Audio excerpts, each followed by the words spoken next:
ሰላምን ጥዕናን ንኩልኩም ተኸታተልተይ ይኹን እንዳበልኩ ናብ ናይ ለማዓንቲ መደበይ ከኣትው ኣብ ናይ ለማዓንቲ መደበይ ከምቲ ልሙድ ንዓኹም ንተኸታተልተይ የምህር እዩ ኢለ ዝሓሰብክዎ መደብ ሒዘልኩም እመፅእ ኣለኹ።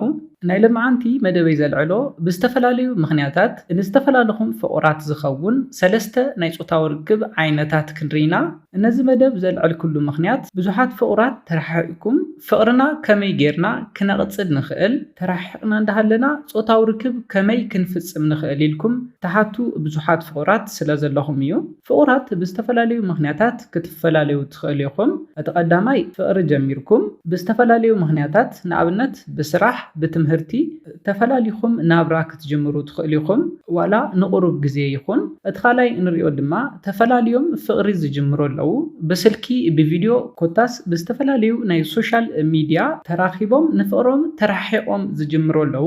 ኣብ ከምዚ ኩነታት ዘለኹም ፍቑራት ከመይ ጌርኩም ንፍቕርኹም ክተቐፅሉ ከም ትኽእሉ ክንሪኢና ከመይ ዓይነት ናይ ርሕቐት ናይ ፆታዊ ርክብ ክትፍፅሙ ከም ትኽእሉ እውን ክንሪኢና ኣብ ፍቕሪ እስካብ ዘለኹም ስምዒት ግድን ኣሎ ንግዚኡ ናይ ፆታዊ ርክብ ስምዒትኩም ድማ በዘን ቀፂለ ዝሕብረልኩም ሰለስተ ናይ ፆታዊ ርክብ ዓይነታት ክትዕግቡ ትኽእሉ ኢኹም። እስካብ ናይ መደበይ ፍፃመ ሓቢርኩም ንፅንሑ።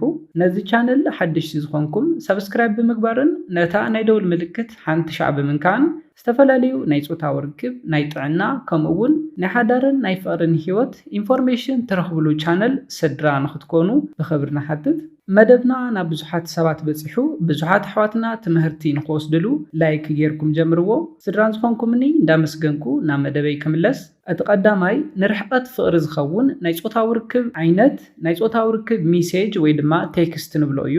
ተፈላልዮም ወይ ድማ ተራሒቖም ዘለው ፍቑራት ሚሴጅ ከም ዝለኣኹ ይፍለጥ እዩ። ኣብዝሓ ድማ ይፈትወክየ የፍቅረክየ ዝብል ከምኡውን ብዛዕባ ላይፍ እዮም በዝሒ ፍቑራት ሚሴጅ ዝለኣኹ። ንኣብነት ስራሕ ከመይ ነይሩ ትምህርቲ ከመይ ኣሎ ወይ ድማ ቆልዑ ከመይ ኣለው ዝብል ሚሴጅ እዮም ዝለኣኹ። ኮይኑ ግና ሓቢርና ክንከውን እንተለና ንረኽቦም ከምኒ ምስዕዓም ምንኽኻእ ምትሕስሳይ ብሰንኪ ርሕቐት ከይንስእኖም ብቴክስት ክነፅብቦም እንኽእል ኢና። ንኣብነት ሰውነትኪ ናፊቑኒ ነጥዋትኪ ምንካእ ከመይ ከም ዝናፍቐኒ ጨናኺ ብጣዕሚ ናፊቑኒ ኣሎ ዝብሉ ቴክስትታት ክትፅሕፈላ ትኽእል ኢኻ። ንሳ ነዚ ክትርኢ እንተላ ካባኻ ወፃኢ ካሊእ ሓሳብ ንኸይትሓስብ ዝገብራ እዩ። ንዓኻ ዘለዋ ናፍቆት ንኽውስኽ ፍቕራ እውን ንኽውስኽ ስምዒታ ምሳኻ ኮይኑ ንኽፀንሕ ዝገብሩ እዮም። ደቂ ኣንስትዮ እውን ብተመሳሳሊ ነዚ ቴክስት ኣብ ትፅሕፋሉ ግዜ ኣብ መንጎኹም ዘሎ ምቅርራብ ኢቭን ኣብ ናይ ርሕቐት ፍቕሪ እንተሃለኹም እውን ኣብ መንጎኹም ዘሎ ምቅርራብ ንኽውስኽ ዝሕግዘኩም እዩ። ብፍላይ ስልኪ ምዕላል ንዝፈርሑ ሰባት ወይ ድማ ስልኪ ምዕላል ዝሓፍሩ ሰባት ኣለው ነዚኦም ብሉፅ ሜላ እዩ። ስለዝኾነ እቲ ቀዳማይ ተራሒቖም ንዘለዉ ፍቑራት ዝኸውን ናይ ፆታዊ ርክብ ዓይነት ብሚሴጅ ዝግበር ናይ ፆታዊ ርክብ እዩ።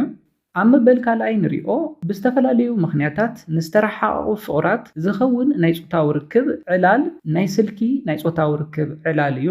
ነዚ ክብል እንከለኹ ብዙሓት ሰባት ከመይ እሞ ገይረ እየ ክዕልላ ክትብሉ ትኽእሉ ኢኹም። ኮይኑ ግና ኣብ ፍቕሪን ኣብ ሓዳርን ምንም ዝሕባእ ነገር ክህሉ የብሉን በሃሊ እየ። እዚ ንሪኦ ዘለና ናይ ስልኪ ናይ ፆታዊ ርክብ ዕላል ወይ ድማ ፎን ሴክስ ንብሎ ማለት እዩ ንዝተረሓቑ ፍቑራት ብጣዕሚ ኣድላይ እዩ። ምኽንያቱ እንታይ እዩ?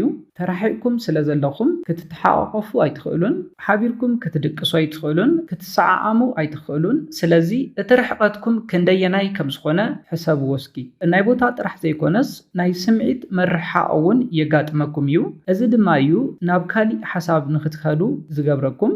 እዚ ንኸይኸውን ብስልኪ ኣብ ተዕልልሉ ግዜ ስራሕ ከመይ እዩ ኣበይ ኢኺ ዘለኺ እንታይ ትገብረለኺ እንታይ ትገብረለኻ ዝብሉ ዕላላት ክትዕልሉ ትኽእሉ ኢኹም። ኮይኑ ግና ነዚ ዕላል እውን ምስ ካሊእ ሰብ ክትዕልልዎ ትኽእልዎ እዩ። ምስ ኣፍቃሪትካ ወይ ድማ ምስ በዓልቲ ቤትካ ትዕልል ከም ዘለኻ ክትፈልጥ ኣለካ።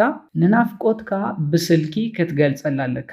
ነግዚ ክትገብር ትኽእል ድማ ናይ ፆታዊ ርክብ ዕላላት ብምዕላል እዩ። ክንሓስቦ እንተለና ክብድ ዝበለ ክመስል ይኽእል እዩ። ኮይኑ ግና ቅልል ዝበለ እዩ። ሓቢርና ክንከውን እንተለና ብእዝንና ሕሹኽሹኽ ንብሎ ነገር እዩ። ብዙሕ ሰብ ከመይ እዩ ዝጅመር ኢሉ ክሓትት ይኽእል እዩ። ከምዚ ዓይነት ዕላል ንዕልል ድየ ክብላ ዋላስ እንታይ እዩ ኢሎም ዝጭነቑ ሰባት ኣለዉ። ኮይኑ ግና ቅልል ዝበለ እዩ። فلما كتجبرو زلكا ندمسخا صوفت مقباريو ادخالي دما ناي سراحن ناهيوتن علاد كتعللون تلخم توصو دمسي كتقم يبلكان ازي ناي صوتاو ركب سمعيت كلاعل زخل سلازيكونا سلازي فلما ندمسخا صوفت كتجبر لكا قصيلكم نابنت كمجمري نافيكني مساي انت تخون اللي كتبل تخليخا عبقون نخن تزخون انتاي خجبرلك تدلي كتب لاون تخليخا እዚ ነገር እዚ ናብቲ ዋና ዕላል የእትወኩም እዩ ናብ ስምዒት ንኽትኣቱ ይሕግዘኩም እዩ እቲ ዕላል በዚ መንገዲ ተጀሚሩ እዩ ቀፂልኩም ትገብርዎ ድማ ክትምልእዎ ትኽእል ኢኹም ስለዝኾነ ፈለማ ንድምፅኹም ሶፍት ብምግባር ክትጅምሩ ኣለኩም ካልእ ዕላል ክተዕልሉ እንተለኹም ተውፅዎ ድምፂ ናይ ፆታዊ ርክብ ስምዒትኩም ከላዓል ስለዘይኽእል ፈለማ ድምፅኹም ሶፍት ክትገብርዎ ኣለኩም በዚ መንገዲ ፍቕርኹም ስምዒትኩም ሼር ብምግባር ንናይ ርሕቐት ፍቕርኹም ክተጠናኽርዎ ትኽእል ኢኹም ኣብ መበል ሳልሳይን ናይ መወዳእታ ንሪኦ ኣብ ናይ ርሕቐት ፍቕሪ ዘለኹም ከፕልስ ወይ ድማ ፍቑራት ዝኸውን ናይ ፆታዊ ርክብ ዓይነት ድማ ናይ ስልኪ ቪድዮ ዕላል እዩ ኮይኑ ግና ነዚ ክትፍጽምዎ እንተለኹም ክትጥንቀቑ ኣለኩም ብፍላይ ብስልኪ ርክብ ዝጀመርኩም በአካል ዘይተፋለጡ ፍቑራት ነዚ ክትፍጽምዎ ኣይሕበርን ኮይኑ ግና ብሓባር ኔርኩም ኣብ ሓዳር ኔርኩም ብዝተፈላለዩ ምኽንያታት ዝተፈላለኹም ወይ ድማ ዝተረሓቕኩም ፍቑራት እንተኮይንኩም ዝበለጸ ተመራፂ እዩ ምኽንያቱ እንታይ እዩ ሓደጋታት ክህልዎ ስለ ዝኽእል እዩ እዚ ሜተድ እዚ ዝበለጸ ኮምፎርት ዝህበና ኣበይ ቦታ ከም ዘላ ኣበይ ቦታ ከም ዘሎ እንዳተረኣኣኹም ምዕላል ዝበለጸ ይገብሮ ብተወሳኺ ንምርኣይ ዘለኩም ምንፍፋቕ ክተርእዩ ዘሕግዘኩም ስለ ዝኾነ እዩ ብድምፂ ጥራሕ ካብ ትዕልሉ ነታ ዝናፍቐትካ በዓልቲ ቤትካ ወይ ድማ ኣፍቃሪትካ ብቪድዮ እንተተዕልላ ዝበለጸ ይምረጽ እዚ እውን ጸጥ ዝበለ ቦታ